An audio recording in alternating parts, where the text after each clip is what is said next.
يا جماعه انا اتكلمت على العربيه، الناس اللي هي طالعه بتبعت في الكومنتات او في التعليقات بتقول لي انت غيرت رايك، شربت شاي بالياسمين، انت قبضت، انت الكلام ده كله.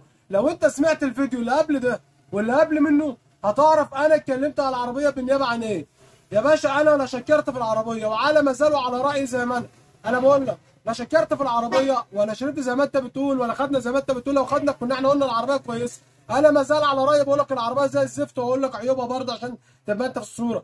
عيوب العربيه دلوقتي اقول لك عليه، بس انا بوضح لك حاجه بس عشان الناس كلها تسمع الفيديو وتعرف انا كنت بتكلم عليه. الفيديو اللي قبل اللي فات ده انا اتكلمت لما طلعت قلت يا جماعه الناس اللي بعت على العربيه بتقول لي اعمل لنا تفصيل كامل او شرح كامل على العربيه، او فصص لنا بمعنى صح عيوب العربيه ومميزاتها. انا لما اتكلمت او طلعت عملت فيديو، طلعت عملت عشان الناس اللي طلبت او الناس اللي طلبت او انتوا اللي طلبتوا ان انا اعمل لكم فيديو كامل على العربيه. طب انا اعمل لك فيديو كامل على العربيه ازاي من غير ما اجرب العربيه؟ معلش يعني انا صورت العربيه قبل كده وهي واقفه. طب انا عايز اعرف عيوبها وعايز اعرف مشيها واعرف كل حاجه فيها وكل تفصيله فيها. لازم اركب العربيه ولازم امشي بيها ولازم اجرب ولازم اصور عشان اعرف اجيب لك تفصيله كامله على العربيه. طيب انا النهارده لازم تقول لي طب ما انت اعمل لها زفه والناس، انا ما انا هعمل هجربها ازاي؟ هما ما فيش منها غير 5 على مستوى الجمهوريه كلها، 5 عربيات. تمام، ال5 عربيات دول هما نازلين على جميع التجار او جميع التجار او التوكيلات اللي هي على مستوى الجمهوريه. كل واحد بتنزل له يوم او كل واحد بتنزل له ساعتين 3 بيصور عليها وبينقلها لغيره. حلو كده، هو وكيل واحد اللي بياخدها وبتنزل على جميع كل مستورد تبع غبور بياخدها بيها ساعتين او بياخدها يوم يعمل زف عليها وبياخدها ينقلوها. 5 بس عشان تبقى انت متوقع، ابيض واحمر وازرق ولبني وصفرة، هم ال5 اللي موجودين في الجمهوريه، مفيش منها اسمر. تمام. طب انا عشان اعرف اصور لك، انا مش وكيل ولا انا مستورد عشان اعرف اخدها منهم واجيبها عندي هنا واقول لك عليها. حلو كده. طيب اعمل ايه؟ لازم انا بخصص او بتفق او بنسق مع واحد مستورد من دول، بروح اصور على العربيه. فما ينفعش ابقى في وسط مكانه واقول العربيه وحشه. يعني ما ينفعش هو يبقى مستورد واخدها بيصور عليها بيعمل لها دعايه وانا اخش في قلب معرضه واقول له لا ده وانا بصور عليها اقول لك ده العربيه دي وحشه. ما ينفعش. انت لو عندك هتزعل ولو عندك هتشيلني غلط وهتشيل، والشركه نفسها او التوكيل نفسه اللي هو مديله العربيه المستورد ده هيقعده في حقه وهيشيل عليه غلط. فانا لازم اعمل قدام مني اصور وانا اللي اتكلمت عليها لا حلو ولا وحش. انا سبت لك انت في التعليقات، حتى انا قلت لك الكلام ده. بس انا هقول لك عيوب العربيه دلوقتي برضه مزايا. اولا العربيه تبريد ميه، وزي ما انا شرحت لك بالظبط العربيه تبريد ميه. طيب اولا ده لان نعرفه او اي حد عنده عربيه او اي حد عنده الحاجات ديت او عنده آلة تبريد ميه، اول حاجه لازم يكون فيها امبير حراره. تمام، عشان اعرف العربيه ديت اذا كانت تسخن او ما بتسخنش. العربيه دي نازله تبريد ميه وما فيهاش امبير للحراره، يبقى معنى كده ان انا لو مشيت في مكان او مشيت في حته وخرطوم الميه انقطع او فضت ميتها او سخنت او الكلام ده كله، انا مانيش حاسس بحاجه الا هوب الاقيها راحت قفشه وكل عام منطقه في الموتور بتاعها.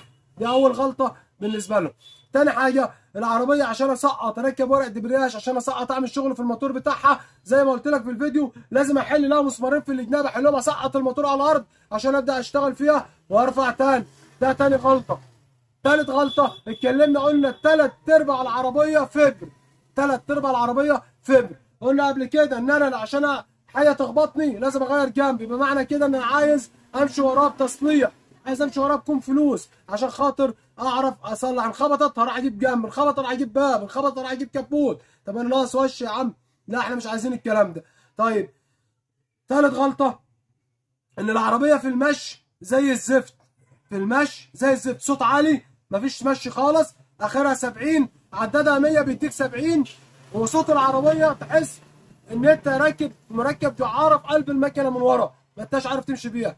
رابع حاجه العربيه بتقعد فيها ولعه من جوه، لو قعدت 10 دقايق فيها مش هتطيق نفسك خالص لان تبريد مفيش، خانقه خالص وكاتمه، مفيش فيها اللي هي المميزات ان هي بتحمي من الشمس او بتحمي من الحراره، مفيش عازل فيها خالص. فعربيه لان هي حصان. ثالث او خامس حاجه ان العربيه 3/4 برشام، 3/4 الفبر بتاعها كله راكب في الصاج برشام، برشام يدوي كأنك جايب حته صاجه متبرشمه بفبره. فده طبعا برضو من العيوب بتاعتها. سادت حاجه ان انا النهارده اللي انا قلت بقول عليه ان العربيه لوحه او انبوبه الغاز راكبه في العربيه من قدام او قاعده تحت الكرسي اللي قداماني، عشان اجي النهارده اركب العربيه لا قدر الله لو اي خبطه من قدام السواق هتلاقيها عند ربنا سبحانه وتعالى فوق، يبقى كل عام وانت طيب. هو طلع بدري، يعني زي ما كان عادل امام بيقول لك اطلعوا انتوا فوق وانا استناكم تحت، لا هم طلعوه بدري. اي خبطه هتلاقي نفسك بالسلامه على فوق، يبقى العاد على الله، يبقى نهيت نفسك ونهيت العربيه. فده برضو ساتت غلطه. طيب السبعه والاخيره ان انا بقى عايز الغيارات بتاعتها 5 غيارات زي ما انا شرحت لك في الفيديو، 5 غيارات لفوق. الغيار بتاعها عشان تاخد الغيار ما بتاخدوش سلس، الغيار لازم تنتش الغيار وترزعه عشان خاطر ان انا اعرف ادي الغيار.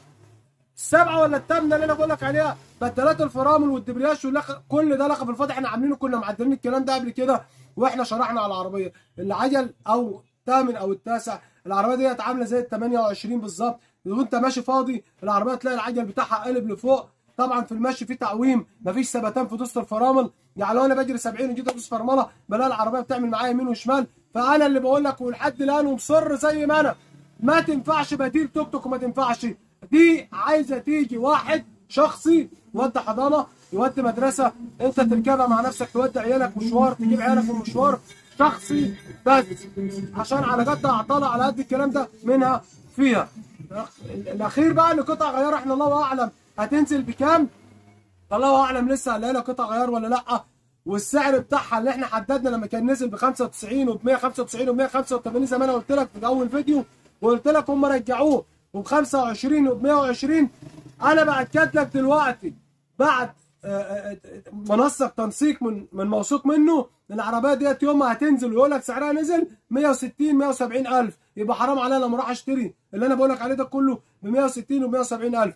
البند الاخير بقى اللي الناس كلها عايزه تعرفه، العربيه دي هترخص اجره، العربيه دي هترخص اجره ماهاش مرخصه ملاكي، يبقى معنى كده ان انا ملزم كل سنه اروح ارخصها ب 10000 جنيه ضريبه مؤسسه، يبقى انا اجيب اصرف عليها ولا اجيب اشتغل بيها وهتنزل ترخيص اجباري، وخط سيرك هيبقى زيك زي التوك توك بالظبط، ما انتش طالع لا على سريع ولا انت شغال في محافظه ولا انت شغال في مدينه. طب بنقول التوك توك ممكن يشتغل في المدينه والمحافظه ومخالف، بس انا سهل ان انا ممكن اتحرك بيه لو حد جري ورايا او كمية او مثلا بوكس وقفني ممكن اختص منه في شارع، لكن ده هتروح بقى فين عشان تلف؟ عايز فدان تروح تلف فيه عشان تعرف تلحق نفسك. الناس اللي بتقول لك ان انا شربت شاي بالياسمين، كل عام وانتم طيبين.